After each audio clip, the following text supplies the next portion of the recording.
I'm nervous.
Здравствуйте.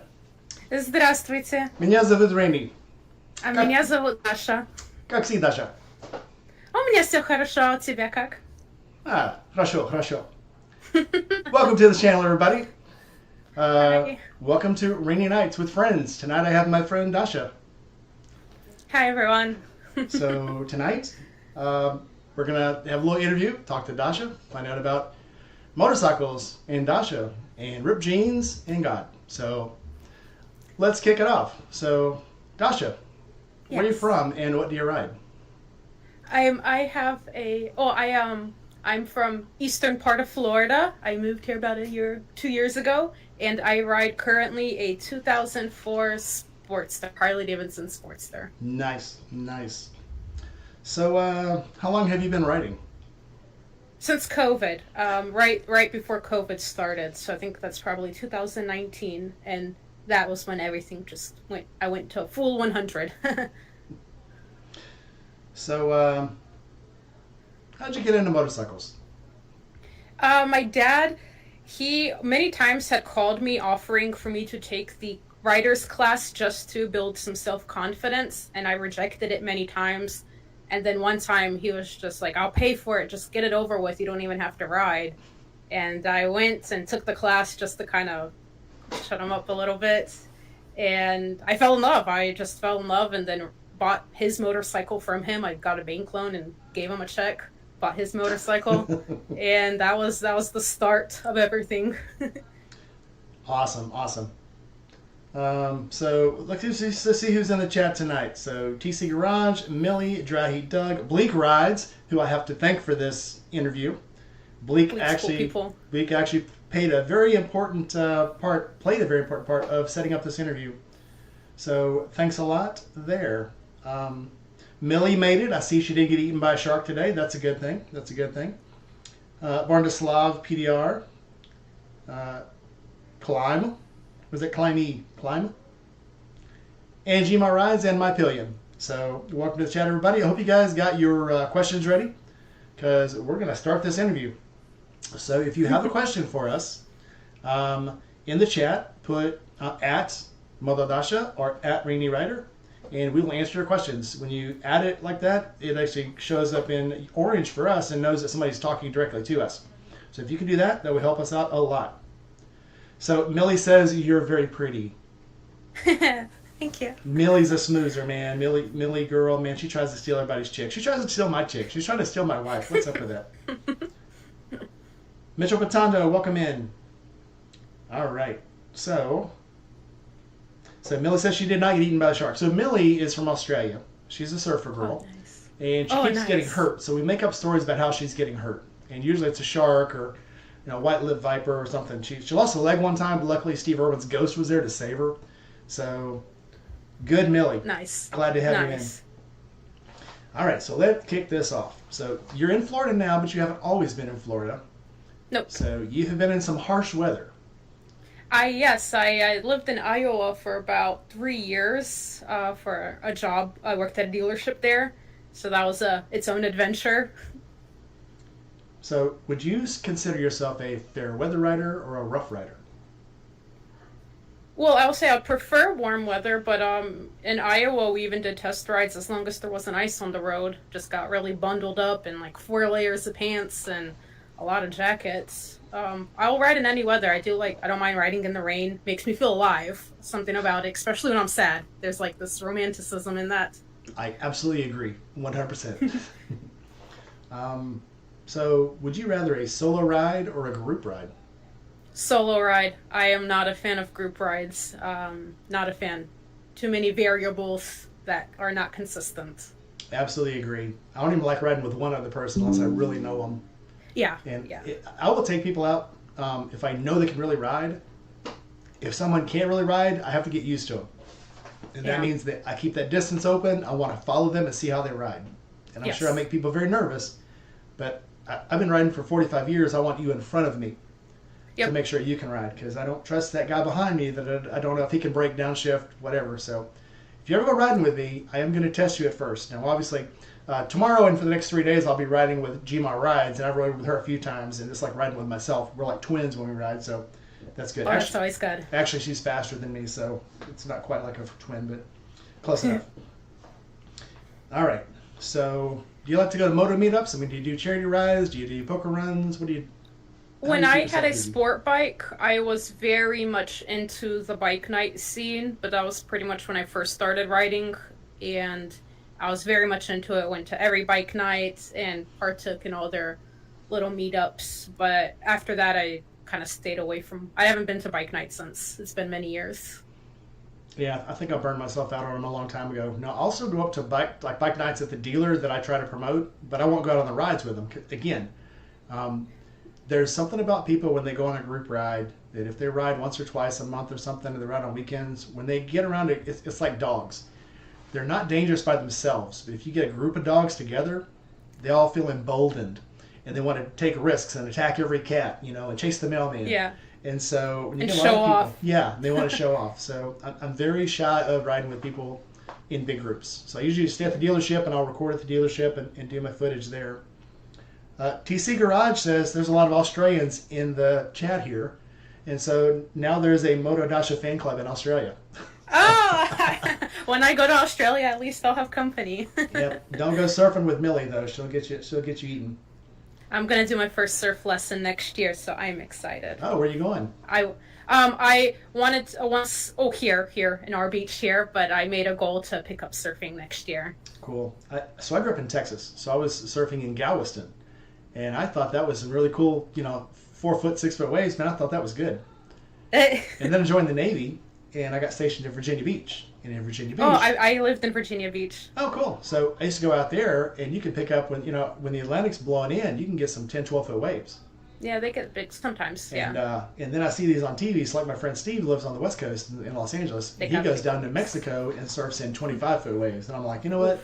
I think I've I've done what I need to do. I have nothing else to prove. So, but yeah, good on it, man, and have fun. So, you make any questions, throw them down in the chat. John Boy, welcome in. Nice to see you. So, Bleak asks, what's your favorite kind of job to work on? Full rebuilds, tuning, customization, or diagnosing tricky problems? I'll say towards the end of when I worked at the dealership, I became very big fan of electrical diagnostics, because to me it was like a puzzle and it didn't require physical labor. It was just like a very complex puzzle. So I guess finding the bug in electrical problems was always fun, because it's a very satisfying feeling. Yeah. So I guess electrical in a way. Girl, that from my own heart. I'm an electrician by trade. So. Oh, really? Yep. Oh, So nice. I've always I started in the Navy, got into electrical, and it's even though you learn new cuss words every day, I think, but it is very rewarding when you can find something that no one else can find. Yes, So this is at the shop at where I had worked. Not many people had liked electrical work, so I felt it was like a nice jacket to wear. and it's also, especially working with motorcycles, you always get those motorcycles that nobody can fix, and they just end up parking them up for years. Yeah, And and it's there'll be a always very something. simple issue It's in the something end. very simple. Yeah. So Yes. I just got a Kawasaki 650 that had been in a garage for 12 years. And they had wrecked it on the Memphis Speedway, put it up in a garage, and it sat for 12 years. And I got it, had it running, had it starting in like 3 days.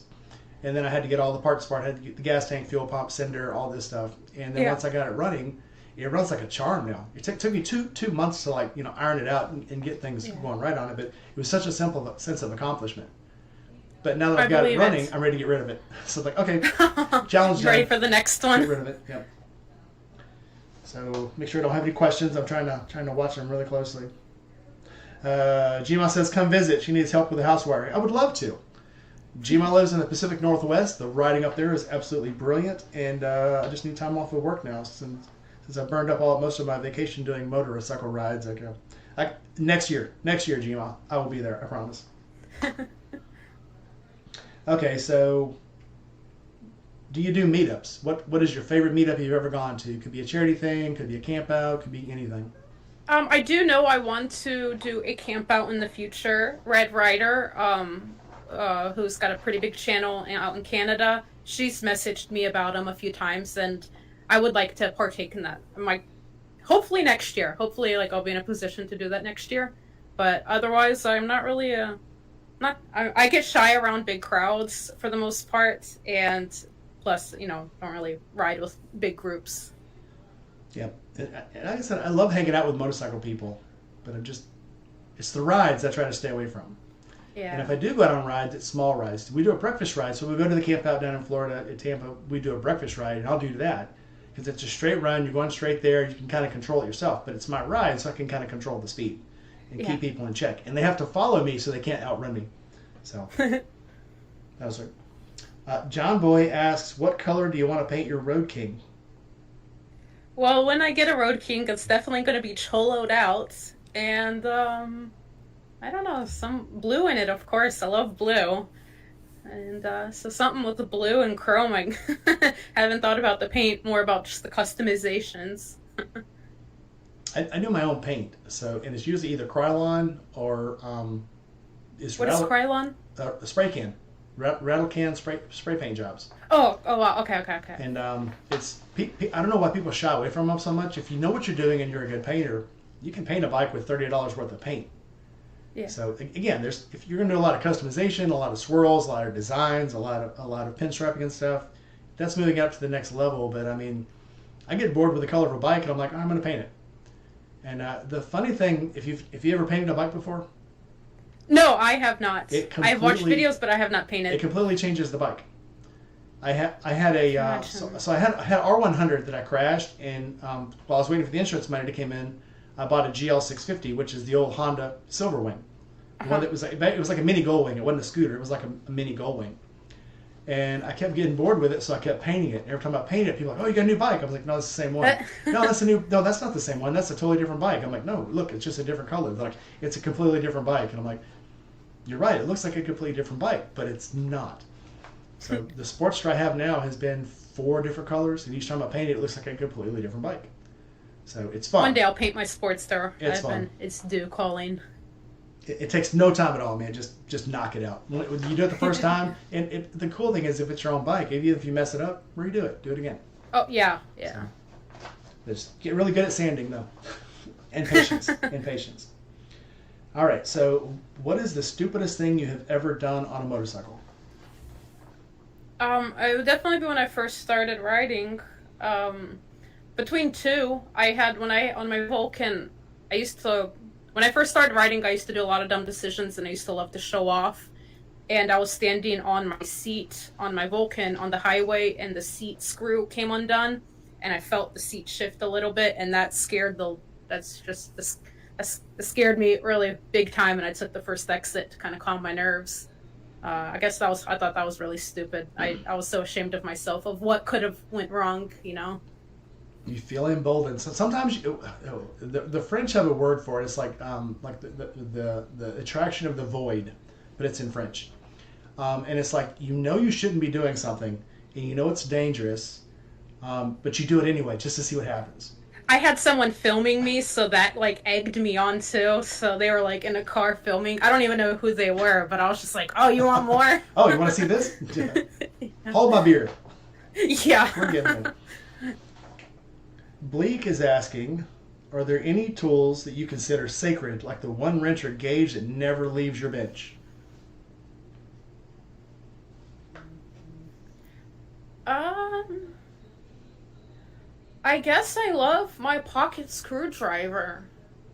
Um, so Snap-on gives them for free, and every time Snap-on, well, not every time, but I got a lot of them, and I would modify them with the grinder, and so I would make like various little picks for the connectors, because we didn't have any good picks at work, so they were very, I guess so they were special to me because they were free, and I did a lot with them. I think every electrician has a tweaker, and Is nobody that like better a touch it. modified one?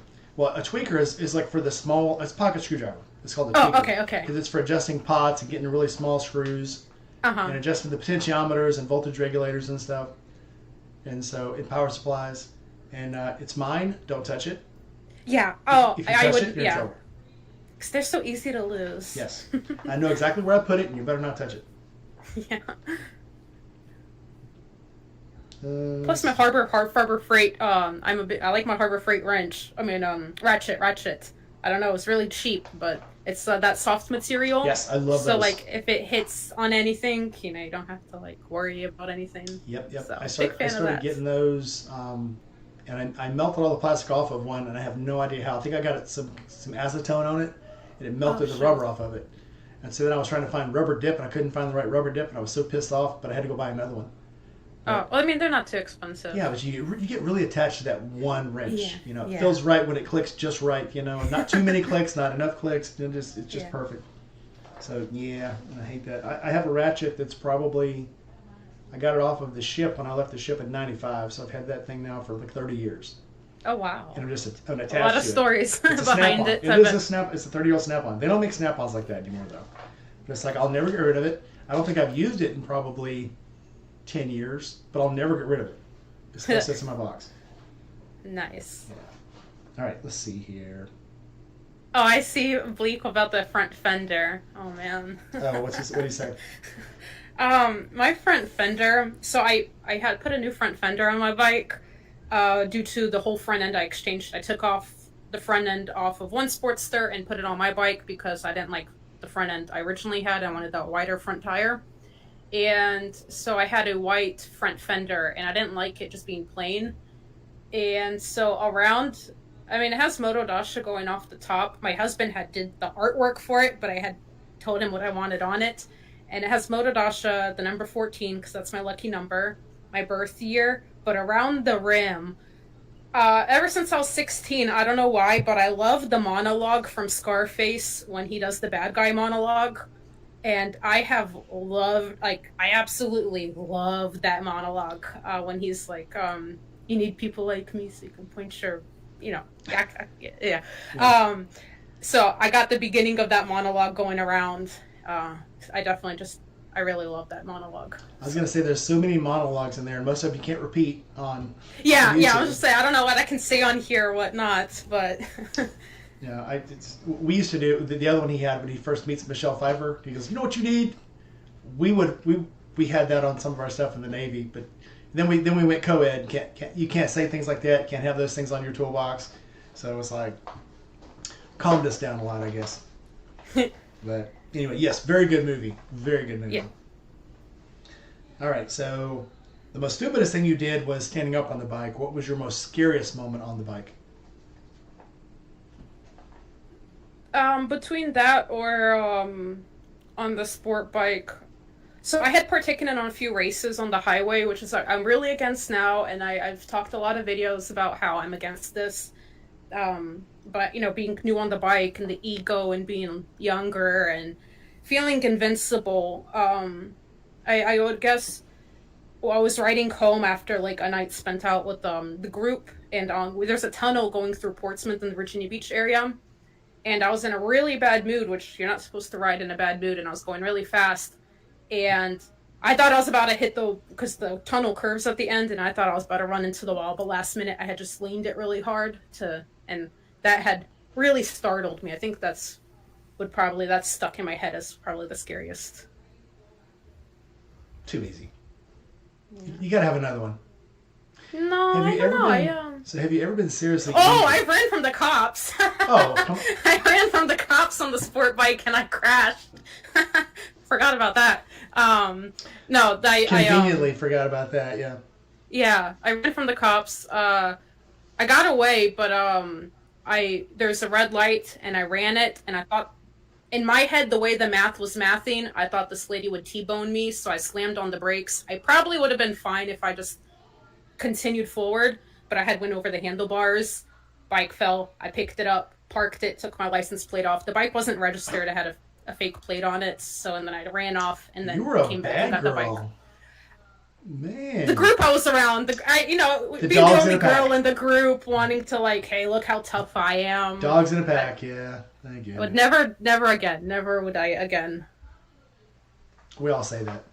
I say so. When I grew up, my first car was a '79 Mustang Fastback, and I swore I wouldn't race in it. But every once in a while, that one dude, wants to front you. How dare you front me? How dare you rev your engine at me? Okay, motherfucker, it's on.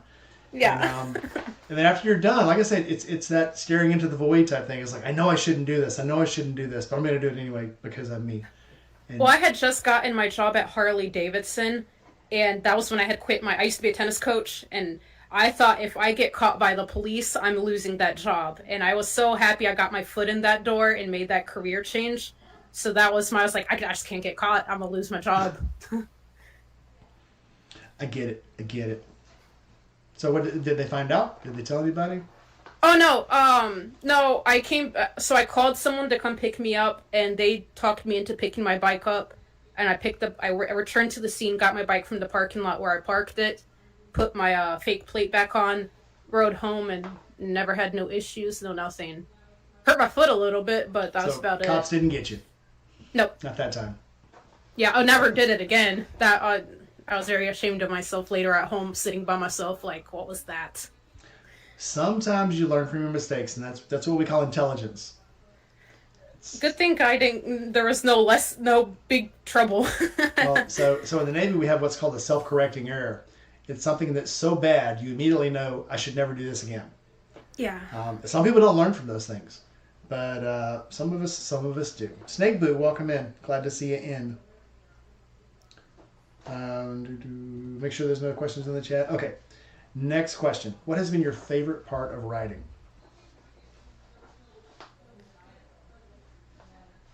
I found some really cool places that I probably wouldn't have found on my car just by taking random turns while cruising around. So that's always fun. I think every blue moon you'll come across people unexpected with unexpected stories. That's also pretty fun where, you meet someone who also rides and they end up having this wicked life story, and you would have never found that out otherwise if it wasn't for that mutual motorcycle, just like, hey, you ride, I ride, and small talk. Yep. I've made more friends through the motorcycle culture and through going to meetups and campouts, even gas stations. You pull into a gas station, Yeah. and also people just start talking to you, and you Yeah. meet people. So it's Joe the Mountain Jedi. Welcome in, sir. Yeah. So it's really cool. I mean, I don't know, I just like it. Yeah. I pulled into a gas station one time. I was coming back from Florida, pulled into a QT, and I had this, or not a QT, but a Love's. And when I came out, there was a big group of bikers around my bike. And I'm They're like, checking your bike shit. out? Well, I'm like, so they're Harley riders, and I had a BMW K16 at that time. And so I come out, I was like, what the hell is this? One of them turns around and goes, hey, man, we noticed you were here, over there by your bike, and you're inside for a while, so we're just watching your bike for a minute, make sure nobody messes with it. And I'm like, well, cool stuff. So I got talking to these guys, and one of them was like, yeah, I got a BMW, but I don't want my friends to know about it, So when we go out together, we always ride my Harley because, it's part of the pack. So I'm like, I totally understand. but it was not the interaction I thought I was going to have with them. So I could imagine. What's funny is everybody's worried about these. Everybody's worried about patched riders. I've never had a bad experience with the patched rider. Same. They tend to be really nice people. If you treat people with respect, get treated with respect. Well, let me alter that. I've never had a patched rider that was on a motorcycle ever give me shit. It's the ones that I meet that say they're in groups that give me shit about having a Sportster or having a BMW. And it's like, where's your bike? Yeah. Oh, well, I couldn't ride today, man. It was too hot. Oh, it was. Wow. That's sucks to be you. Yeah. Does your husband know? So it's and I always give, especially the guys around here that are in the limited groups, because they can't ride without their group. They can't ride without their colors, and it's like, I know a lot of patched riders. They ride when they want to. So yeah. I think some of these groups though are just they're in a group to be in a group. They're not in a group to ride. Mm-hmm. And it's just I don't know. I mean, I'm not gonna even make crap about being what they are, but it's like just do your thing, man. I could never be in a group that would not tell me that I couldn't ride. It's just it's beyond me. But either way, Joe, welcome in. Joe had a video tonight, and I didn't realize it until just a while ago. So I hope we're not stomping on your toes there, Joe. But welcome in. All right. So your favorite part is meeting people. What's the most frustrating part of riding? Frustrating part. I guess it's when unsolicited advice. I guess sometimes it's I don't know, I guess unsolicited advice is the first thing that comes into my mind. Or, because like being a female and they expect you to not know anything, and I know the intent as well, but sometimes I'm like, just talk to me, don't teach me. Talk to me, not at me. Yeah. Yeah. Yeah, and I get it. I guess I've been lucky enough to know many people, so I never doubt anybody until they give me a reason to doubt them. So I just assume, so Gmaz is visiting me for the week, and she's probably one of the smartest motorcycle people I know. She's ridden for probably almost longer than I've been alive. Wow. I would never doubt anybody like that. And of course, you got people like Red who build motorcycles. Yeah, she's cool. She gets it all the time, though. I see it when she goes to these places. Everybody's giving her shit about being on a motorcycle, and I'm like, dude, that girl probably knows more about motorcycles than you'll ever learn in your whole life. Yeah, she knows a lot. Yeah, and granted, there's a few fakers out there, but there's a few faker guys too. Yeah. And we won't throw any names. I've thrown Meg's name around enough lately, so I won't beat her up anymore. But there's some out there that have not earned the moniker, but I won't hold it against them until I know for sure that they're not. So let's see. So what are your plans? This is usually what are your plans for the rest of the year? You got any campouts you want to do? Any trips you want to do? Where you want to go? Where you want to go? What you want to do? I think for this year, the goals are small motorcycle-wise. I do know I want to visit one of our local springs here in Florida. We have really beautiful, in the center of Florida, warm springs, and I would like to take my bike out to one of them. But otherwise, I don't really have just more rides in, I guess. I don't know. More rides in. You've been going to some pretty places lately. I'm lucky enough to live in a very beautiful area. John Boy says, one who told me about the Indian is a master mechanic. She's got absolute mad respect from me because she knows. Yeah, good times. All right. Okay, so if someone was to come up to you and say, okay, Dasha, I went through the MSF course. I've rode this 250 around for about 6 months. I'm ready to move up to another bike. What do you recommend I get? What would you tell them? I guess it depends on what style they like. I would ask more of do they like a sportier feel, adventure feel, or like a cool, tough guy feel? I guess I would ask more of what, I don't even know the English word right now. Well, I guess what, your preferences? I don't know. Look, I don't like, I guess preference. What are you trying to, achieve? Oh man, there's a specific word I have in my head, but I don't know the English word. But what do you want to do with I guess what are your goals? What are your how you want to present yourself, I guess, and from there the choices would vary, because for someone who wants like more of a sportier, obviously, I wouldn't recommend to anyone a 1000cc bike. I think they're really pointless on this road unless you do track. So that would never come out of, but I'm a big Honda CBR fan, or Yamaha R6, for the sportier. For adventure bikes, I don't have much experience besides the Africa Twin, and that spot my heart. Oh man, I want an Africa Twin so bad, but I don't really know much. I haven't ridden many, but for cruisers, Sportsters are good.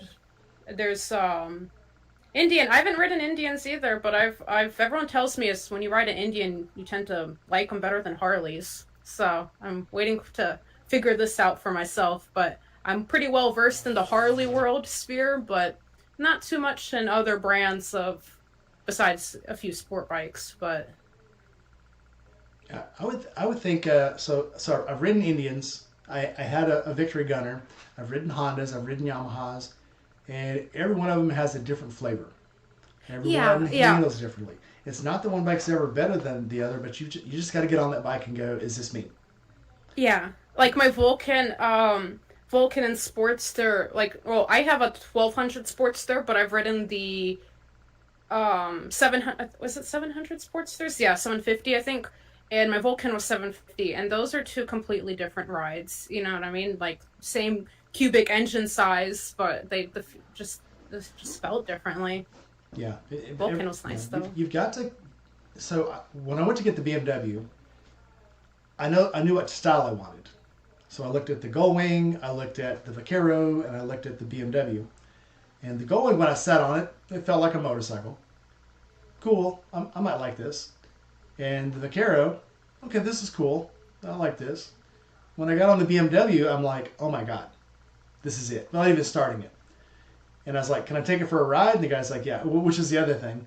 But I took the BMW for a ride, and I'm like, when I came back, I'm like, I'm not even going to get off of it. Bring me the papers, I'll sign them on top of the tank, and we're leaving right now. BMW definitely. So I have a 1972 BMW R755, and when I got on that, that's just a whole completely different. That was just a smooth bike. And for it being old technology, I was amazed of how smooth, like the gear shifted, and just even suspension. The suspension was unbelievably smooth. So definitely, each bike has its own flavor. I had a 1977 R100 Stroke 7. And I could have rode that bike to the moon. It had a sergeant seat. It was so comfortable. The ergonomics were comfortable. The leg placement was comfortable. Everything was great about that bike. And it was like, when I got on that bike, I'm like, I think I like BMWs. So I've had 4 of them now. Again, but I've had Hondas. I've had Yamahas. I've had, obviously, the Victor. I've had a couple of Harleys now. And I moved on to Harley because I wanted something that felt differently. Yeah. So, I could imagine. Yeah. So now I have the 1200 Sportster, and I have the Harley, and then I have the Kawasaki that just sits in my garage and feels left out because I haven't finished building it. But you're just going to know the bike that you want when you get on it. It's going to feel like my bike. Yeah. And so that's what I tell everybody. Don't go out looking for, okay, I love the the R100, I'm going to go get it, or I love the GSXR, I'm going to go get it. Sit on the bike, take it for a ride, get off of it, ride another one. Get back on it. If you still like it, that's your bike. If you feel differently about it when you get back on it, that's not the bike for you. Keep looking. Plus, you shouldn't listen to everyone's advice. Like, for me, if someone asks me about sport bikes, I am just, for no particular reason, I hate on Jigsers. I have no reason. I do it for the culture, I guess. And I know some people absolutely love them. They're long, but, so, like, if I say don't get a Gigster, it doesn't mean they're a bad bike. It's just, yeah, it's just not for you. Yeah. Give me 1 second. We're going to go to intermission really quickly now. I'll be right back. Okay. You can sing if you want to. Okay.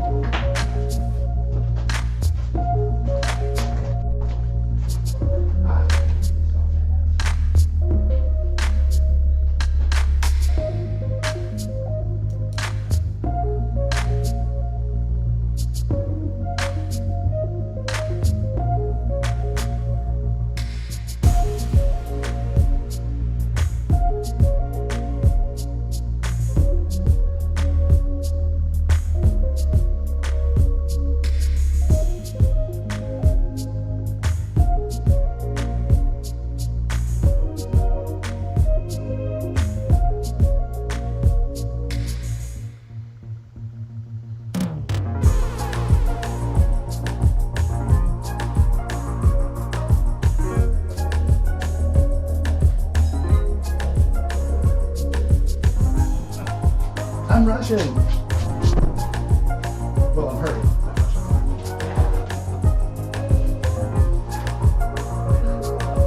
Sorry, I did mention I had to drink a lot of caffeine to get ready for this to stay awake. So Yeah, very it's sorry. okay. It's okay. Gma wants to know if you're enjoying yourself, or am I boring you senseless? No, I am. I am. That's what I should have did. I should have brought Gma in here to MC while I was gone. She could have covered for me. No, Joe, I didn't have to poop. I was full of iced tea. Sorry.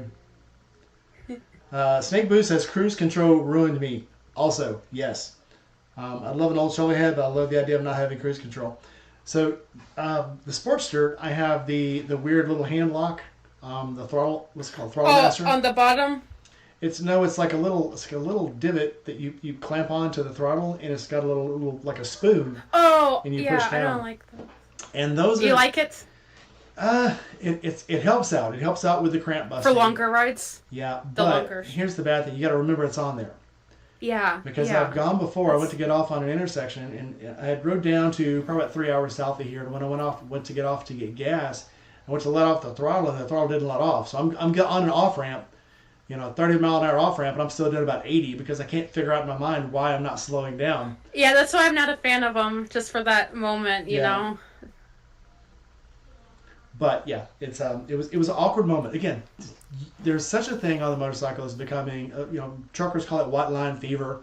Bikers, I'm not sure what you would call it, but it's like you start to forget what you're doing. Yeah. And the worst is probably when I went to Florida one time. I got off at night and tried to drive to Florida overnight, and I got down in Alabama and there's all these curves, and I'm like, why isn't the bike turning? Oh, it's because I'm not steering. I'm about to run off the road. Oh. And you forget the things you're supposed to do, like hit the brake, put your feet down at the red light, things like that. And I think if you've never forgot to put your feet down at red lights, because you haven't rode long enough. It's Every once in a blue moon, I will be like, oh shoot, I am riding a motorcycle. This is statistically dangerous. I'm like, oh shoot.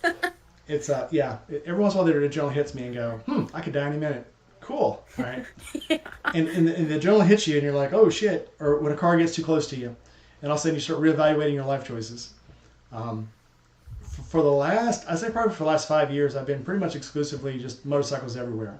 In the winter, yeah, I remember you telling me this. You ride everywhere. In the winter, I'll borrow the wife's car. If the weather's really really bad, I'll borrow her car. But mostly it's like rain, sleet, ice even because I had a wreck last year on the ice.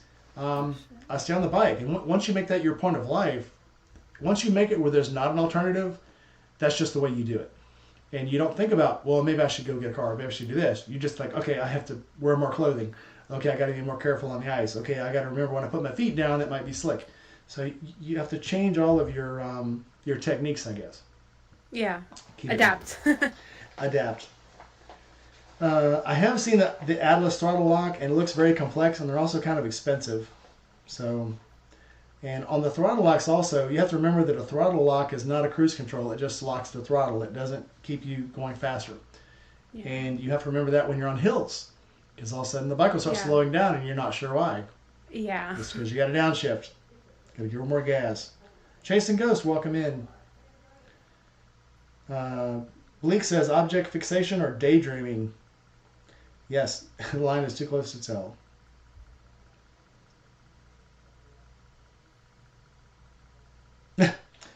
Chasing Ghost says, Moto Dasha, I get the unsolicited advice too, but I'm at a point where I could tell people I have tools older than you. Now most of them seem to not know what they're talking about. All right. Stepping on to the next question. Do you got any questions for me? I hate to just control this conversation. This is about you. I'm when they come up, I say them. All right.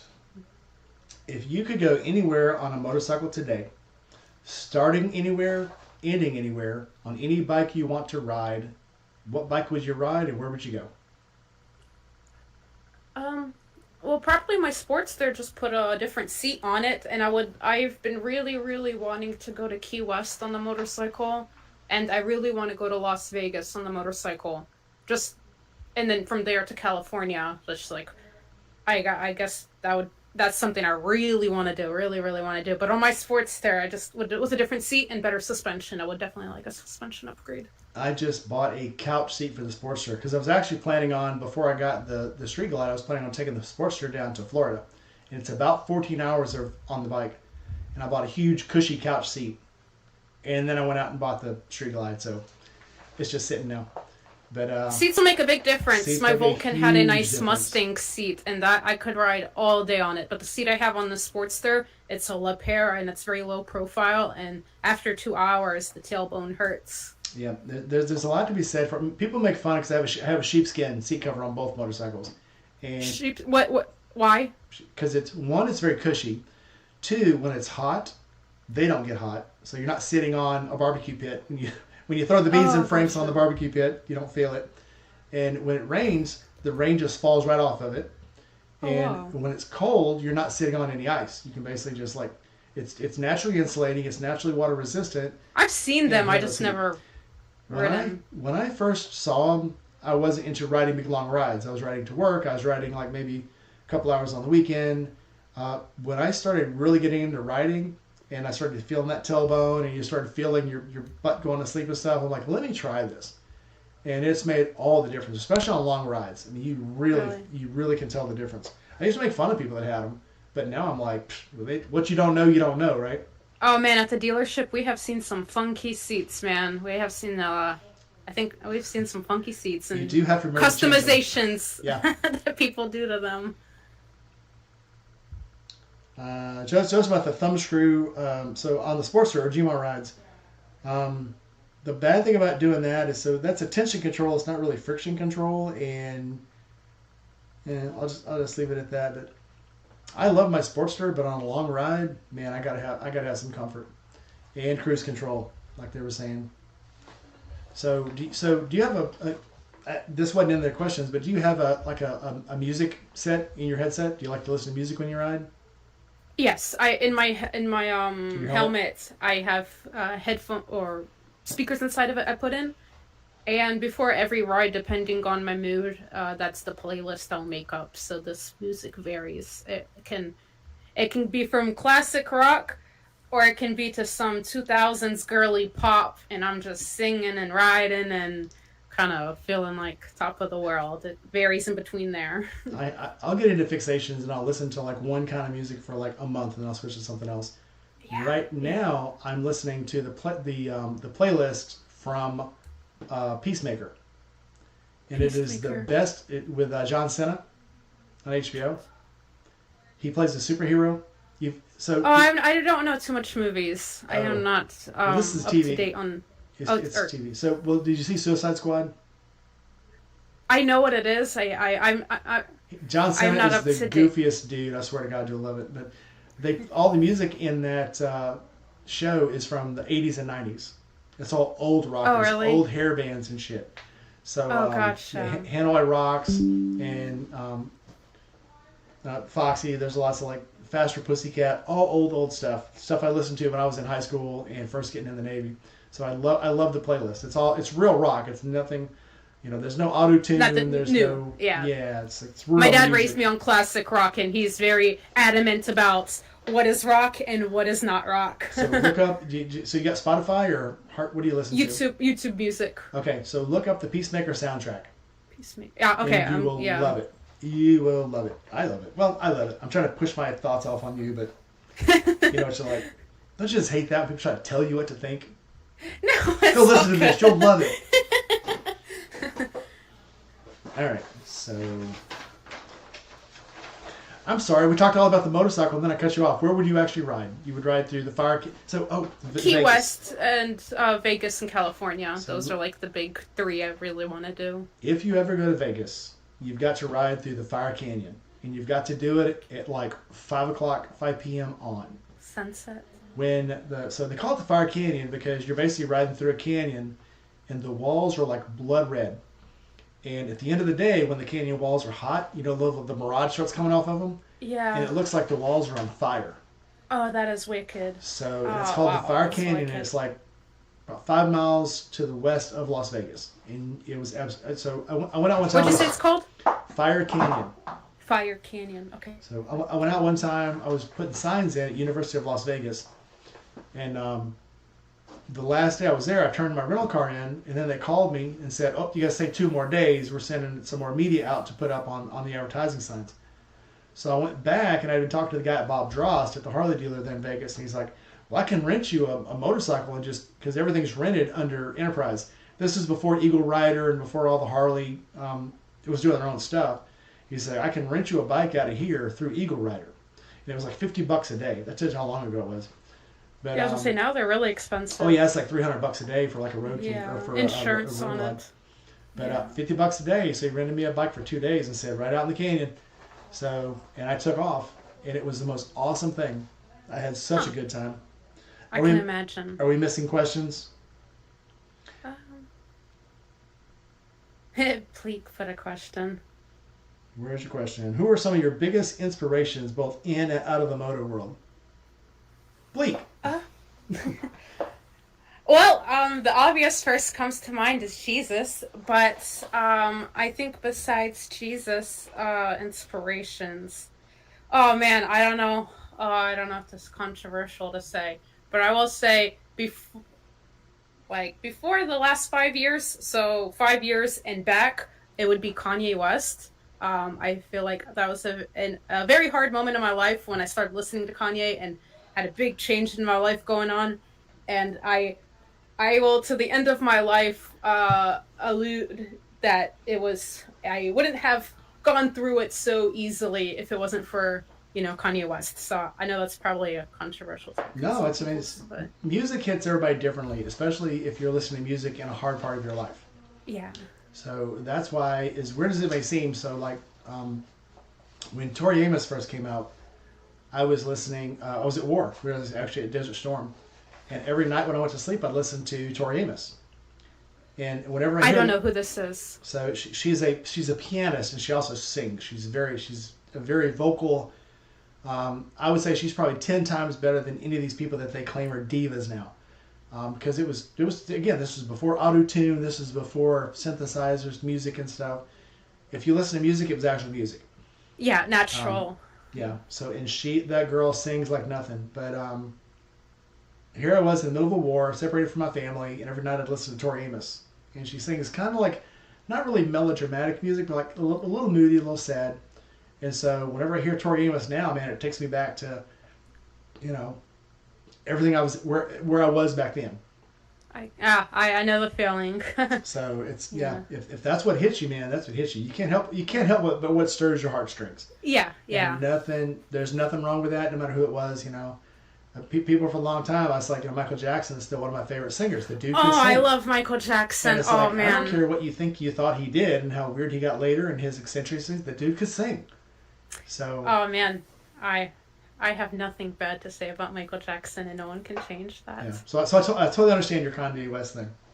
Yeah. Nothing wrong with that. All right. So on to the next question. Let's make sure I'm not missing any questions in the chat. I told you I get sidetracked and I forget there's anybody else watching. It's just you and me. No, it's fine. So, all right. Have you inspired anyone to ride or wrench on their own bikes? I would hope so, but I do not know. I would hope so. I would, with the channel and everything, I would like to hope that some women or in the future, if not yet, realize it's not a whole manly thing, and you can still be feminine and ride your bike, and you don't have to be the cliche motorcyclist as everyone sees it. You can still be yourself and ride a motorcycle. But I would hope so. I don't know. You never know who you're, and that's why I try to keep, again, you'll find a curse word every once in a while out of me, but I like to keep myself presentable because you never know who's watching. Yeah, I tend to forget this sometimes, but yeah. I think your stuff is pretty positive, though. I mean, you're a very enlightened, very spritey person. So you put out good content. I don't think you have anything to worry about. I appreciate that. It's very motivational. Motobomb, welcome in. Part of the duct tape community. I forgot to go to y'all's thing yesterday. If you had one, I'm sorry I missed it. They have one on Tuesday mornings. So they have a Tuesday morning duct tape community chat, and usually I try to watch it while I'm on break at work. I didn't get to watch it today. So Bleak is asking, Dasha, what do you think the road teaches that everyday life doesn't?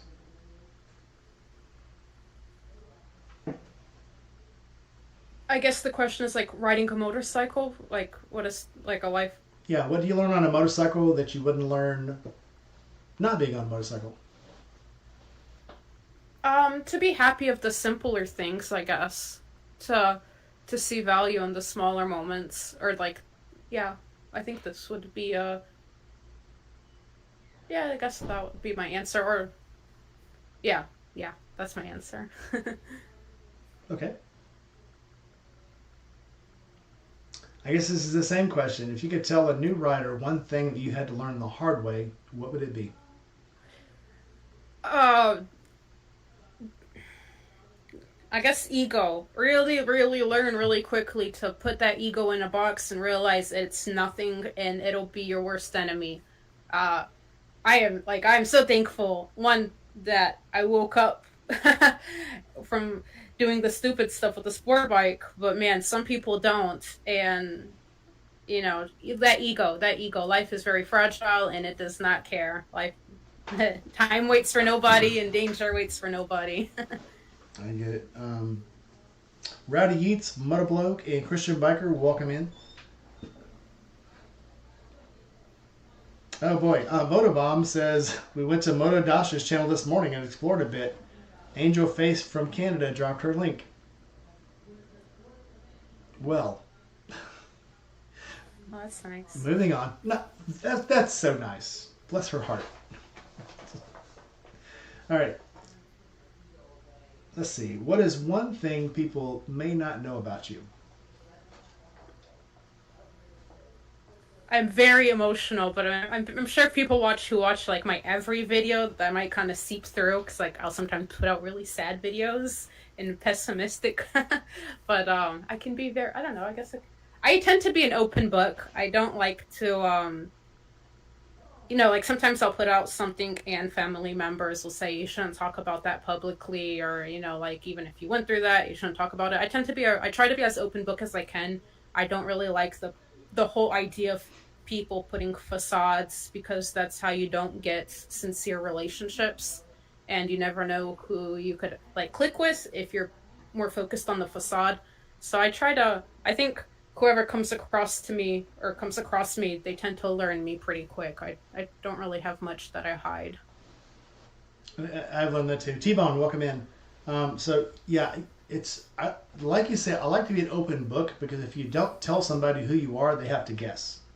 Yeah. Um, And then assumptions can be wrong, yes. and they build around this wrong assumption. Well, I was doing an interview once with a couple, and we came on the 15 minutes before, and when I opened up, they're both smoking joints in their garage, on camera, and I'm like, "What are you guys doing?" They're like, "I thought you did it too." I'm like, "No, I don't, dude. I don't do drugs. What would you think? Oh, when you go to the camp out down in Florida, don't everybody down there do drugs?" And I'm like, and that got my mind to thinking. I'm like, well, what am I conveying to people? You know?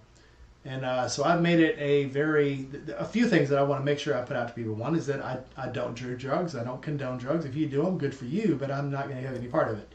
And if you're going to do them here, you're really not invited here. You can do whatever you want Yeah. to, but I want to make it clear that I'm not someone who doesn't. Same thing with here a while back. I right after the Charlie Kirk thing, I had a very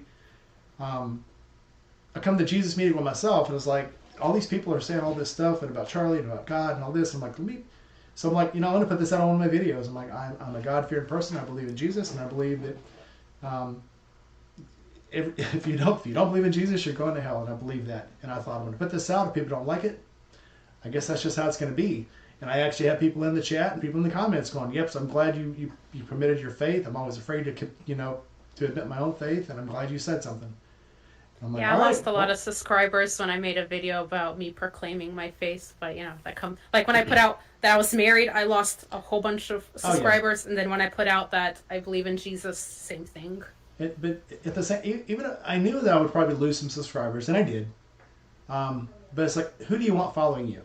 Yeah. Do you want people like you that believe like you, or do you want people who think you're something else that you're not? Yeah. Because eventually, and this is I've always believed this on YouTube. I don't care how slow my channel grows. It's still growing and it's slow, but that's fine. but I want people who want me. Because I see a lot of YouTubers, and I'm sure you have too, that they put on this big false facade, like you're saying, and a year down the line, when they turn into somebody else, people are like, "Wait a minute, you're not the person you were then, and that's who I wanted to follow. So now you're fake, you know." Yeah. And again, I said I wasn't going to pick on Meg's motorcycle adventures or whatever, but she was so fake when she first came out. It was very obvious. But people wanted to see her in her tight shirt and her tight pants, and oh, my shirt just flew off. How'd that happen? Oh my God! It took about a year for people to realize that she wasn't really riding her motorcycle, and she got busted by another female motorcycle rider. And I remember watching her video because she's like, "Oh my God, I'm so excited. She's going to come to my area. And I'm going to meet her and we're going to ride together." She's riding across country with her husband, you know. Harley gave them 2 bikes to ride. And when she pulls up, she's pulling her motorcycle off a trailer. And she's like, "What the hell?" So of course she comes over and she goes, "Oh, you know, you guys trailered here?" And she goes, "Yeah, we can't ride all the way across America." And this is a girl who, I won't say who it was, but this girl is like 5'1" and rides a Road King. So, and this girl rides it everywhere. And she's like, "What do you mean you can't ride it across America?" Of course you can. And when that got out, you know, and Harley was one of the first, so Harley took the bike back. And then for about 3 months there, she didn't have a bike. And she was making, you know, content, going to the restaurants and going to eat and walking on the boardwalk. And people were like, "What the hell is this?" So, because now she didn't have a backdrop to film on.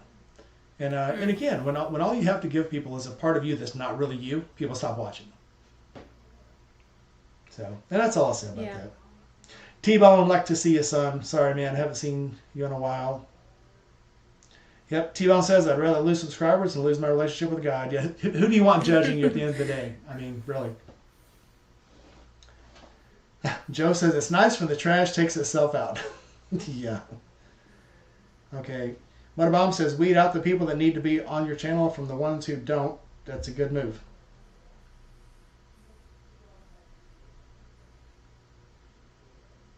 All right.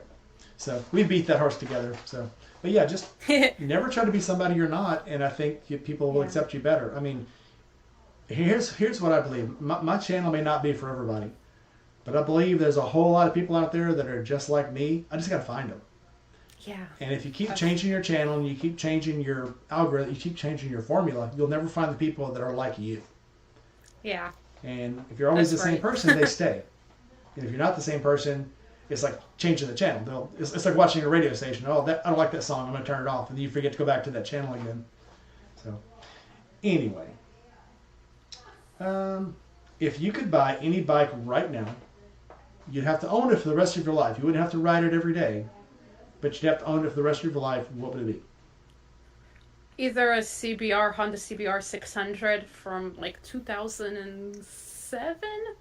I know they just released 2025. They like pretty much just copied their old model. So I thought about that because, you know, it's not abused. It's brand new, but it's pretty much made in that same style. Or the Africa Twin. One of those two. Africa Twin was just sold my heart. I do love that bike. Joe, I'll catch up with your video later. Sorry, man. I didn't know you were going to have one tonight. But we'll watch her. We'll watch her later. Yeah, the Africa Twin, and in Europe they call it something else. The Alpine something. Oh, I don't know. But it's called something different there, and it's just because the bike's it is a little bit different, but it's basically the same bike. Somebody help me out in the chat there. What's it called? What do they call the Africa Twin in Europe? The Alpenflage or something. I don't know. But it's maybe it's geared differently there for the colder climate or something. Maybe that's the difference. But see, if Joe would have got off, he would know it. Oh, did Red Rider come in? I didn't see her. Yeah, I just noticed that. Red Rider, I'm sorry. I didn't see you. I'm sorry. I'm a bad host. Yeah, so if you guys are getting in late, yeah, Red Rider and Dasha are friends. So I want to meet her one day. She's dude, she's a trip. People. She's a trip. We were gonna have a moo dress up. So I told you during the camp out we have I didn't tell you we have a onesie ride. We'll put on costume onesies, and ride to breakfast. And me and her had gone to, like, I picked her up at the airport, took her to Walmart, and we were looking for like flashlights and like pillows and some stuff to sleep on, and we found the muumuu aisle. The muumuu shift dresses that old ladies wear. No, I don't know what this is. So, have you ever seen like the old? I'm sure you've seen like the meme country ladies living in trailers with the Pall Mall and curlers in their hair, and they're wearing like a one-piece dress that like with the sleeves cut off. It's usually yeah, that's a muumuu. And okay. So, and it's muumuus are always like a crazy print, like flowers and ducks and chickens and things all over them or whatever. So we were going to get a muumuu and have a muumuu ride, and it never materialized, obviously. So Red Rider says, meet up in Florida next week. I will be definitely messaging you. I'll be messaging you. That'd be exciting. Transalp. That's it. The Transalp is the Africa Twin version. Oh, that's what it's called in Europe? Yep. So Transalp is the 750cc version. Yeah, I've never seen a Transalp here that wasn't imported. Okay. So Red Rider did a video on a 1990 Fat Boy. Sweet. All right. Where were we? I'm sorry. You guys got some questions? Okay. Throw them in the chat. I get lost sometimes. It's been a long week, even though it's only been 2 days. Okay, so follow up to that question: what bike would you want to ride once, knowing you could never afford it or ride it again? And that could be because either it's so rare, so dangerous, or just so classic that you could ride it once. And once you got off, you'd never ride it again. I think I would want to ride a Ducati Panigale on a track, just to, like, I don't ever see myself buying one, but I think it'd be cool to take it out on a track and see just what the hype's all about. I always liked Ducatis. Actually, I got into liking Ducatis because I would watch MotoGP, and I'd watch the announcers. And he's on the Ducati, taking corner 4 to the corkscrew on the Ducati. The Ducati really likes that corkscrew, and so just like mimicking, I wanted to just see the Ducatis. I didn't so much want to wear them, of course, except for the Monsters. The Ducati Monster I actually fell in love with, like the 780, I think. Oh yeah, The 720. It's a 720. But the Monster is such a mean-looking bike, and then knowing it's also a very high-quality Ducati, and I just wanted the Monster. And I thought it'd be absolutely awesome. I've only ridden them throughout town, but I don't think you can really truly assess its capabilities, just driving around town. Like, Scrambler's nice, though. I do like the Scrambler. I do not like the Diavo. I always joked around that bike is for people in their midlife crisis wanting a James Bond kind of vibe and trying to compensate, but, that's just my opinion on that. Yeah. It's a cool looking bike. Where I worked, I had a guy, and I kept looking at that back fender, and it looks like somebody's hand sticking out. And I was like, that is just the weirdest damn looking. Does it even work? Does it even do anything? It's just for show. That's a show bike, not so much. And people talk about how fast they are and stuff, but it's like, it looks like something somebody built to look at, not to actually ride. And it looks. I don't even like how they look. Yeah, and I could be wrong, but they don't look very comfortable. They look like a mean machine, but it's like I don't think I wouldn't even want to try to ride one because it's like just, I instantly know it's not something I want. They're pretty, but it's like I would never want to even ride one. It's not my thing. So let's see. Somebody had a question. What do you think about the Halcyons? The Halcyon. I missed the question. I'm looking. The Janus Halcyon 250. Oh, I have no. I know Janus is a hot topic right now, but I don't know. I can't speak on what I do not know, But I do know Janus is definitely a hot topic lately in the moto sphere. They look cool. I've seen them around for probably 4 or 5 years when they first came out with them, and when they first came out, I thought it was actually like some kind of like the old Royal Enfields. They look very classy, very cool looking. Uh-huh. And then when I learned that it's actually a modern bike with a 250 Japanese old Honda engine in it, then I was like, well, this is probably a tough contender. Granted, I know it's just a commuter bike. It's not something you're going to take on the highway and try to get cross country Yeah. on, unless you have lots of time. You could take a lot of back roads maybe, but either way, I would love to ride one just to see. I saw Fortnite did one. Not Fortnite. What's his name?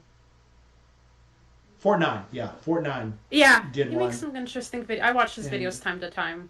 he did a cool video on it, and he Yeah. tried to That to one make it. take, that one shot take. Or maybe I'm thinking about a different one. Yeah, he Never does mind. I'm those. thinking about different. No, Yeah, he okay. does those. He does the one ride straight through, going all the way through. I think he's up in Montreal or one of those Canadian cities, and he'll just ride through and do a one shot commentary. And I think it's just really cool how he does those. He's changed his thing in the last few years. Well, probably the last year, he's changed his recipe up a little bit, but I actually like it better. Really. Yep. I don't honestly keep up with. I don't watch much content. Like I know I make content, but I don't. But every blue moon I'll watch someone's video. But I don't watch enough to know how he was, how he is now, or.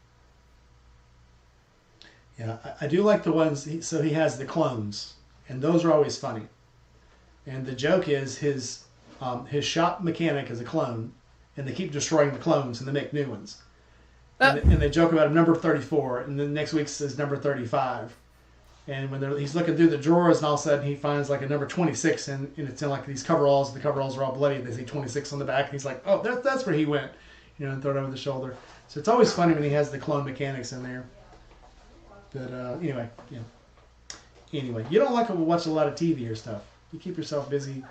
as a kid, I wasn't really like permitted to. So like I have background noise where when I'm cooking, I'll have like South Park on for background noise. Used to be Family Guy, but I don't want to keep up with that too much media. I like music. I like music. I love music. I do like music. I think the only TV we watch is Amazon. We watch Amazon Music and YouTube. That's about it. Mm. Let's see. Somebody had a question here. What's the most impactful ride you've ever been on? The one that made you step back and say, wow.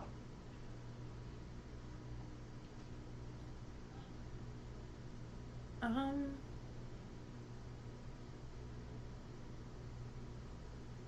that's a good question. I don't know. I don't have like anything that sticks out of my head. Almost not every ride, but more rides than not where I'm riding and it's just like, oh wow, this is so amazing to be riding, and if I'm at a beautiful location. So it's kind of a repetitive feeling. There isn't, I can't really, nothing comes to mind for, maybe in the future I'll have an answer to that when I meet more people and have more memories and experiences. Once you start going cross country and seeing not just your neck of the woods. So I was riding through the Talladega Forest one time, coming back from Florida again. And I started looking at the trees, and I was looking at like the canopy almost encases the entire road, almost like you're going through a tree tunnel. And I remember at one point, I looked down, I was only doing 45 miles an hour. Oh, Because it's it just was so just beautiful. so You're soaking it beautiful. all And it in. was like Yeah. sunlight, like the red, not the sun itself, but the red flash was coming through the trees, and it was like I was just looking around. I was like, this is really cool. And I could hear the bike going, because I was in sixth gear doing 45 miles an hour. Oh shit! Well, I guess I better down. And that's the moments that catch you, and you're like, wow, I'm in the middle of something that's bigger than me. I And can imagine. So yeah. very cool. Um, Dry Heat Doug says, hate to change the subject, but what is the blue guy off of her shoulder? What's the story? This painting. Yep. So that's portraits of portraits. So all my paintings are like an emotion or like something I want to. And in this one, it was during a period of time when I was rather lonely, and that's when I lived in Iowa, and I didn't know anyone. I moved to Iowa, had no family or friends there, and it's just kind of me battling with loneliness and like, the kind of, it's more about the sadder paintings, I guess. Like the top has a angel and then an angel struggling, like in agony, and then that's like feeling empty on the inside, which tends to be sometimes a common theme in the older paintings. And then that one is how a portrait where the person is crying, and beneath it is an hourglass. So it's kind of like it's a never-ending feeling. It's not to make the room sad or anything. I have a few of my paintings hung around. That one just fit there because of the space. But yeah. Cool. Now I have a question. What's this tattoo? I've seen it on some of your pictures. So this is my mom's handwriting. I had lived with my mom for a year when I was 16, and I had asked her to write it for me. But it's a Bob Marley quote from a song, but it's actually a verse from the Bible that he had taken and made into a song. But don't gain the world and lose your soul. Wisdom is better than silver and gold. So I had put that in there to kind of be a reminder, and I wanted it in my mom's handwriting, so it'd be like the one good advice she gave me, even though, you know, like even though she didn't give it to me, I'm like, I'm gonna pretend you gave me that advice. Good enough. Doug says, look at the face light up talking about art and motorcycles. Red Rider is asking, who is your favorite artist? Salvador Dali. Oh man, Salvador Dali. I saw one of his paintings as a kid, and I was just like, I didn't. My dad is very. I was raised by my dad, and he's very that art has to be realistic, and if it's not realistic, it's not good art. But when I'd seen one of his paintings, I was just. It was like the first time being exposed to that you can paint something that looks very real, but it's not really of this world, but it looks like it is. And I was always wowed by that concept. So definitely by far Salvador Dali. I saw a picture of him one time. That dude is a painting. That dude always has the weirdest expressions on his face, and he does it on purpose. Yeah, he's very a living piece of artwork. Yeah, it's very cool. It's like when you see that guy, you're like, that's somebody I would want to talk to. Well, they say you never want to meet your heroes, and I've heard that about him too. So, I admire the things he's done artwork wise. That kind of guy, huh? I have heard a lot of weird things. Pablo Picasso was my favorite painter when I was in high school. So I went through. I used to draw all the time, and I got into paints and pastels and clays and stuff. And I did a thing on Pablo Picasso. I did a report on him. And once I learned more about him, I didn't like him. Yeah, so yeah. It was okay. I try not to, when I like someone like music-wise or art-wise, I have no interest of finding out them as a human. Because I think if you find out really about anyone, even like me, I guess if you look hard enough, people might find stuff they don't like, and everyone has faults. Yep. Just admire the art and separate from the artist, Totally agree. Again, that's what I think about music, and it's like you eventually just stop worrying what people do on the outside. Yeah. Because once you find out, and we're finding that about artists and actors now. People love them until you find out something really real about them, and then it's like, I don't think I want to watch this movie anymore. I think I'm a big supporter of still liking the art, even if the artist is the most downright worst human being as ever. I still think it's okay to admire what they can produce creatively and not support them as a person. Okay, well, that's very big of you. I think I can't do that. Again, there are things that if it's just allegedly or speculation or whatever, I could care less. But once you see somebody come out with absolute hate, it's like it's really hard to like this person anymore. So and it changes you. And maybe it shouldn't. But it's like I don't know. Maybe that's my toxic trait. So that's my toxic trait. What's yours? I guess it depends who you ask. I know. My toxic trait. I push people out. I'm really working on it. I'm now working on it, but I used to not at all and not be where. But if I get in a bad mood, I used to be very quick to cut people out of my life. Or I'm trying now actively to work on, even if I'm in a bad mood, to still, if someone reaches out to me, to respond, because I could go months before responding to anyone. And just because I was in a mood or going through something, And I know I've recently I saw a video and it changed my outlook on it, where the person said it's a sign of respect to, not make someone wait when they reach out to you. So I've tried to look at it differently, and I'm working on that. But yeah, I guess cutting people off and like just never talking to people again. We're still friends, right? Yeah. Cut me off. Okay. No. Yeah, I have learned a long time ago. And I think being in the military and actually going through PTSD and stuff myself, I'll call somebody out of the blue. Hey, how are you? Is everything okay? How you doing? Haven't talked to you in a while. What's going on?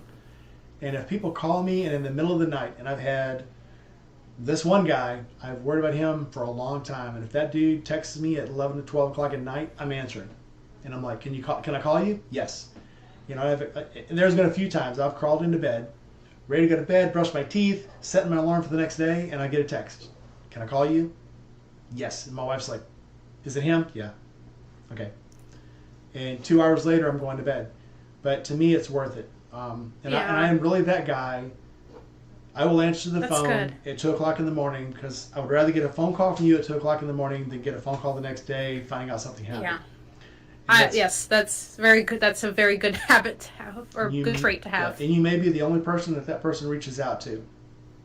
So yeah, you never know who needs it. Yep. And that's a lesson learned the hard way. Because I used to be that guy, I can call him tomorrow. How about you call me tomorrow?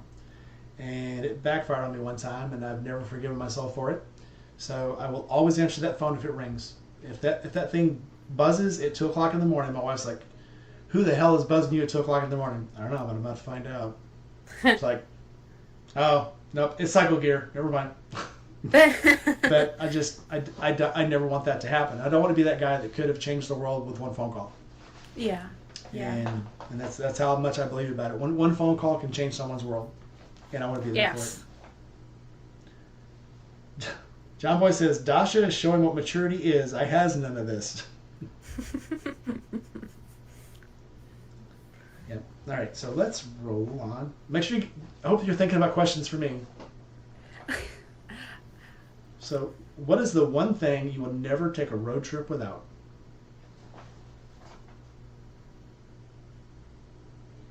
I guess my toolkit. I keep my toolkit on the bike. I guess toolkit.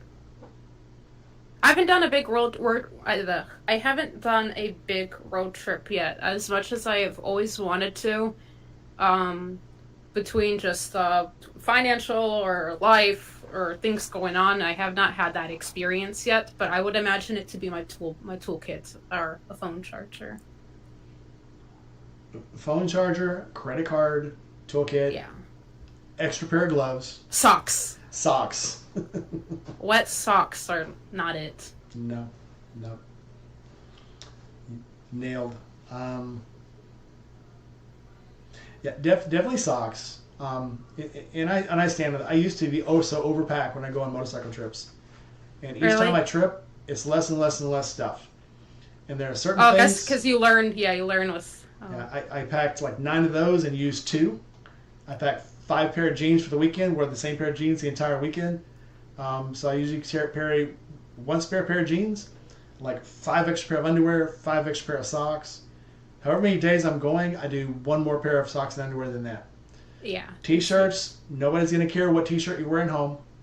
Nobody's going to care how dirty it is or how bad it smells. You're going to be going 80 miles an hour the whole way anyway. Nobody's going to smell you. Especially if you get caught in the rain. Yeah.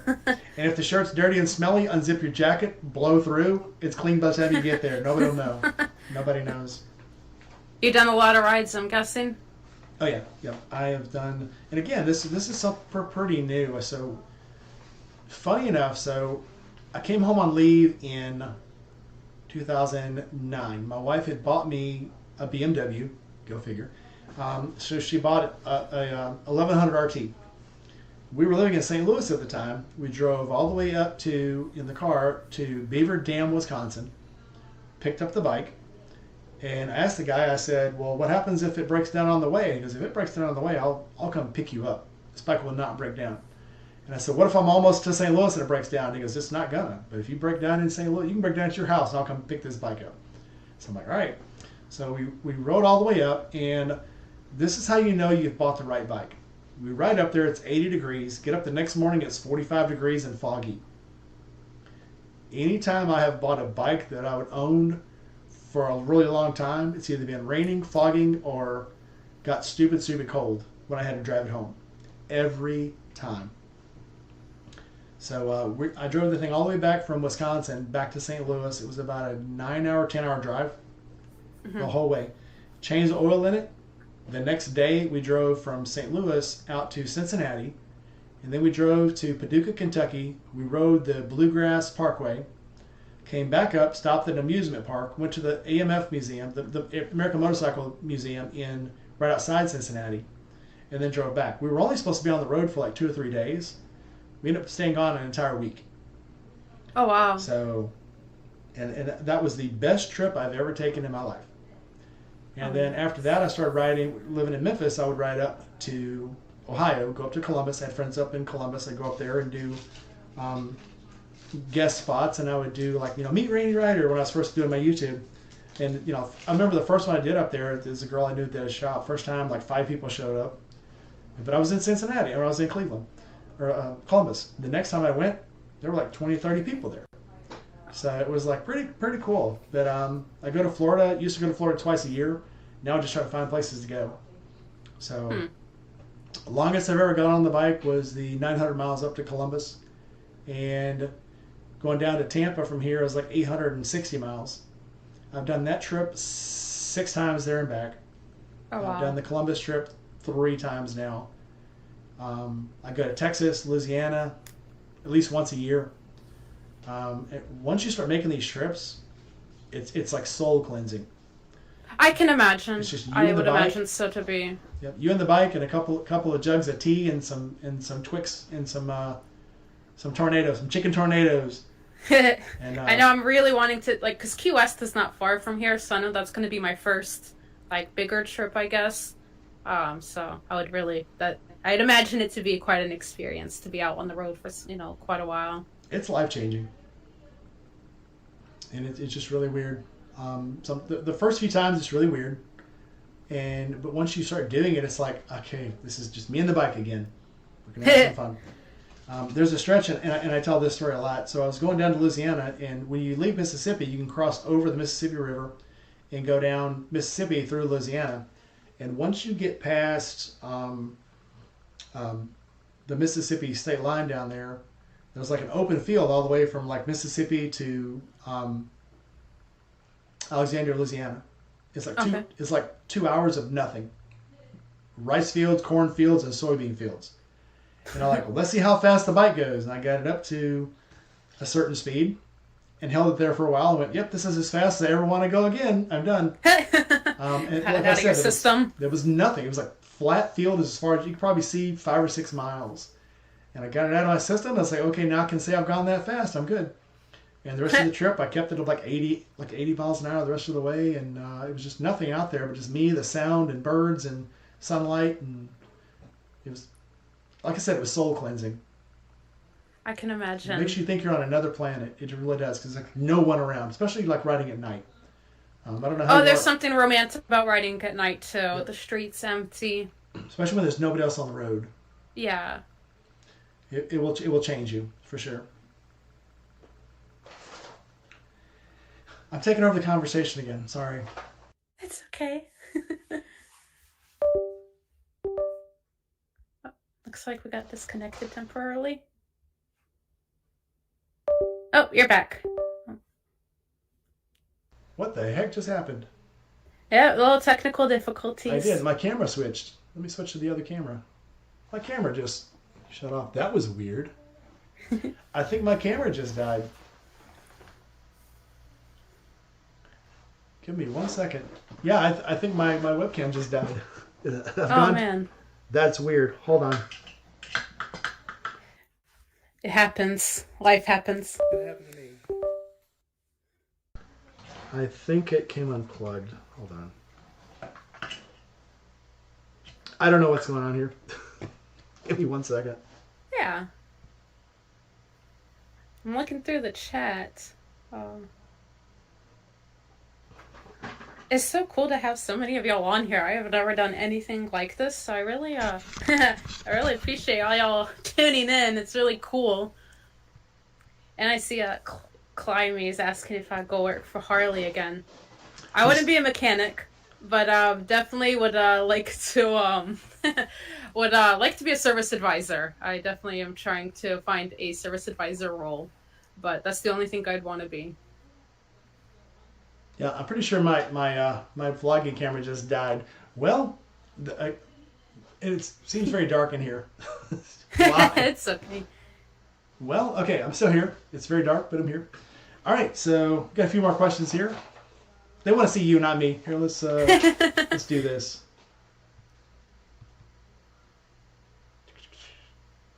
It's been nice to see all y'all chatting, man. It's definitely nice. Diana, does your husband ride? He does. He rides. He's done a lot of trips all throughout Europe. Right now, we're trying to bring the BMW to life, and that's going to be what he rides on. But yeah, he definitely rides. He did many cross-country trips or multi-country trips in Europe on a Sportster. Do you need anything? No, I guess I'm fine. My backup crew is helping me. Nice. All right. Tech team. My tech team's up. There's nothing you can do. Yeah, it's just going to say, this has never happened. Oh, now I got to get another camera, I guess. All right. So she's asking about your husband. He rides a Sportster also? So he did many multi-country trips throughout Europe on a Sportster with his friend. Him and his buddy used to go out on rides together for some periods of time. But right now we're trying to get the BMW into good riding condition, and he's going to be riding that, and I'll be riding my Sportster. Right on. All right. Okay, what is your favorite motorcycle from a movie or TV series? Oh, I am not too educated on Don't watch movies, movies. and yeah, I wouldn't know, I guess. So what's your favorite bike you've ever seen? I guess the bikes I have. My dad raised me that the best bike is the bike that you own, and I really believe in this. Like, I love my Sportster so much, and if I had another bike, I'm sure I'd love that bike a lot too. But I guess I like what's mine. I totally understand. Okay, my last question for you, and then you can ask me questions. Let me turn the light on real quick. He's bugging the crap out of me. I guess I gotta go to the overhead light. We don't have better light. Okay. Okay. No, it's really red now. This sucks. Okay. What person would you like to ride with from the past or present? Could be somebody that's passed. Could be somebody that's no longer with us. Probably. So I saw your questions beforehand, and I put some thought into this. And I guess what most sound exciting is if Freddie Mercury rode a motorcycle. Oh boy! Oh my god! He did ride a motorcycle. Are you serious? Yes. I guess I am not that educated on him, but I would love. Oh man, I would love like a whole month-long experience of riding with him. Yes, he rode motocycles. Oh So, man. yes, he did. Yeah, Freddie Mercury. Oh man, that is my spirit animal. He did a song called "Take a Ride on My Motorbike." Oh yeah, actually yeah. Yep, and it's him riding a motorcycle. Couldn't say which one, but it's been that long since I saw the video. But this is bothering me that my camera's. It's probably going to come on right after we shut off. I'll have to reload or That's something. the way it always works. Either way, probably needs an update. Probably the sound card or the vision card, camera card probably needs an update or something. All right, so I guess that's all the questions I got for you. So, what do you got for me? I wonder. I know we chatted with like yesterday when we were prepping, but I guess all the questions I had, they come up as like the conversation flowed. All right. Red Rider says her camera does this sometimes too. Well, I've had this camera now for like 3 years. I guess it's time to get another one anyway. That's life, I guess. Yeah. All right. If you guys got any questions, throw them in the chat now. So, Toxic trait. I asked about her toxic. She said her toxic trait is she blows people off and throws them out the window and never talks to them again. Okay. or something like that.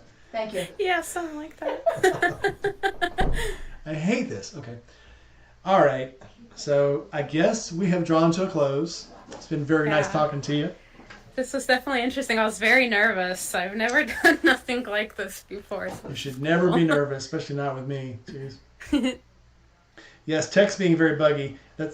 I guess that's when you know it's going to happen every once in a while. So I guess I told you something would happen. I said something's going to happen, and we'll improvise. So here, this is us improvising. So Klein wants to know more about the BMW. I know I will be making a video out soon. Right now we're doing like minor cosmetic repairs, and I'm trying to learn the drum brake. So it's got drum brake, and I've never crossed that before. So I just got a climber manual, which I'm a big fan of, and so I'm learning that, and it's got minor leaks. The shifter's leaking, so we're gonna have to fix that. Speedometer. My husband fixed the speedometer. It had a cracked screen, so he did that. And it's just a few here and there things before we get it onto the road. It does take a long time to kickstart. The electrical start doesn't work, so I'm curious to look into this as well, because I cannot imagine that how much effort it needs to kickstart is its ideal states. So I know I'm going to want to go down that rabbit hole. Timing's probably off. Yeah, something. I saw. So it's going to be new. It's new territory, but I'm excited to learn it. There's a lot of online stuff, especially if you go to Sierra Nevada BMW. You can get all the manuals online. Sierra Nevada BMW. Sierra Nevada BMW. Okay, I'll send you the links. I still have. Yes, yeah. Yeah, up until this is the first time I haven't had a BMW in probably 15 years. So I have lots of online resources. So I will send you some There's links. some really good resources online I have found through, but I don't think I've come across that. Too much life. Time for ghost stories. Once upon a time, boo. Oh, it reminds me of a joke I just heard. Why did the ghost go to the bar? Pardon? Why did the ghost go to the bar? I don't know. To get good booze. All right. Shit, that's corny. I'm done. That's so sweet. Okay. Yeah, I know a lot of dad jokes. Oh man, that's nice. All right, let's make sure we don't have any more questions. Okay, and I think we're done. You guys, don't forget, smash that like button. And if you want to, look down below. Look below the chat. I've got t-shirts, mugs, coffee cups, all kinds of stuff for sale. It helps pay for the channel. Helps me buy new vlogging cameras, which I apparently need now. And if you guys want stickers, just drop me a line, give me your address, and I'll send out a sticker pack and a bunch of cool stuff. This was a lot of fun. My camera's broke now, but so tomorrow night, me and Gma, we're going to ride all over Mississippi. We might do a live tomorrow, but we're definitely going to do one Friday night from the hotel. So we're going to go to Barber. Have you ever gone to the Barber Motorcycle Museum? I want in Alabama, right? It's in Birmingham. This is also on the to-do list. My dad is the one who told me about it, but I really would want to make a full day's trip out of it and not rush my way through it. Oh yeah, that's the first time we went. So me and my wife went. We got there, stayed in the hotel. So we rode up the first day, got there at like noon. Figured, we'll go look at the museum from noon to like 5 o'clock. We didn't even get to see half of it. It's 5 stories. I've heard it's huge. Yeah, it's huge. And so this time, me and Gma's going to go. We're going to go the night before, go early the next morning, see as much of it we can, and also have friends. The EDB race committee, I interviewed them a while back. They're going to be racing that weekend from WHRA. So WERA, not WHRA. WERA is going to be racing that weekend. So I'm going to watch them race, get down in the pits. They're going to get me down there, it'll be fun. And we're going to be able to see the whole museum hopefully this time. So it's very worth watching, very worth seeing. And every time you go, they have more bikes. Every bike in there runs. So it's like I heard those this, are real bikes. yeah. And and there's bikes over there. Even so, they had a Navy bike that was at Pearl Harbor that they restored, and it's an old 1941 Harley, and it was beautiful. Painted up in Navy colors, had Shore Patrol painted on the side and stuff. It had the unit numbers on it. That stuff is exciting to me. Seeing a bike that was actually used somewhere historically. I love seeing stuff like that. For sure, yeah. And just even seeing the progress of change, like Oh yeah. it's just. Oh, I have near Daytona, they have in the Harley Davidson there. They have a few. It's like a very mini museum in their Harley dealership. But they a few times that I've been there, they had a few older models, and it's just really cool to see the older bikes and then the newer bikes right beside them, and seeing that technology change with time. Yeah, my wife says get her a shirt from Barber. I absolutely will. The coolest thing for me to see these old 40s and 50s bikes is the vertical shocks. The shocks aren't like leaned. They're not like at an angle. They're straight up and down. And when I see those, it's like, what the hell were they thinking? I mean, apparently they worked at the time, but that's progress. You know, we'll lean some more. It'll change the lean angle. We can put some. We can put The you know, moment put they a swing changed arm it, they're on like, there. "Oh, this is a big difference." Yeah. Oh, I like this. This is good. Yeah. Let's take that tractor seat off, put one on that's padded. That's even better. Yeah. So, anyway, hope you guys enjoyed the show. Buy some stuff down in the chat. Like I said, helps pay for the channel. And apparently now I need a new camera, so help me out. Like, comment, subscribe, hit that bell. Let's go out on some number 6 here. And I will see you guys next time. I'll see y'all If you later. haven't gotten to Moto Dasha's channel, go to it. Check her out. She's got good stuff on there.